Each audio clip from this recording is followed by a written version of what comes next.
سرے بازار ذکر الہی میں مصروف شخص مردوں میں زندہ کے جیسا، مغروروں میں غازی کے جیسا اور خشک درختوں میں سرسبز کے جیسا ہے۔ اللہ کی رحمت اس وقت جوش میں آتی ہے جب تنگ دست قرضدار کو مہلت دیتا ہے۔ دوست وہ جو صرف تمہاری اچھی حالت کا دوست ہو اور برے اس سے ہمیشہ دور رہو، وہ تیرا دشمن ہے۔ مخلوق سے ہمیشہ اس طرح پیش آؤ جیسا تم خود اپنے لیے پسند کرتے ہو۔ تم چھپ کر بھی وہ کام نہ کرو جو لوگوں کے سامنے نہیں کر سکتے ہو۔ اللہ کا ہر فیصلہ عقل و انصاف پر مبنی ہوتا ہے، اس لیے حرف شکایت کبھی لب پر نہ لاؤ۔ مہمان کے آگے تھوڑا کھانا رکھنا بے مروتی ہے اور حد سے زیادہ رکھنا تکبر ہے۔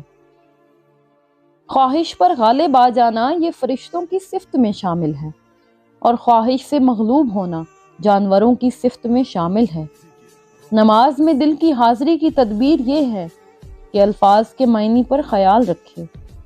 جس شخص کو دنیا کی تجارت اپنے اندر یوں ڈبا لے کہ اسے آخرت کی تجارت یاد ہی نہ رہے، وہ یقیناً بڑا بدبخت ہے۔ ہر کام کی ابتدا بری ہو یا اچھی ہو، آنکھ سے شروع ہوتی ہے۔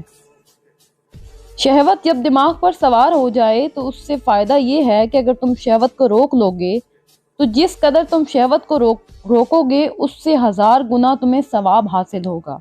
ہمیشہ شہوت کی مخالفت کرتے رہو۔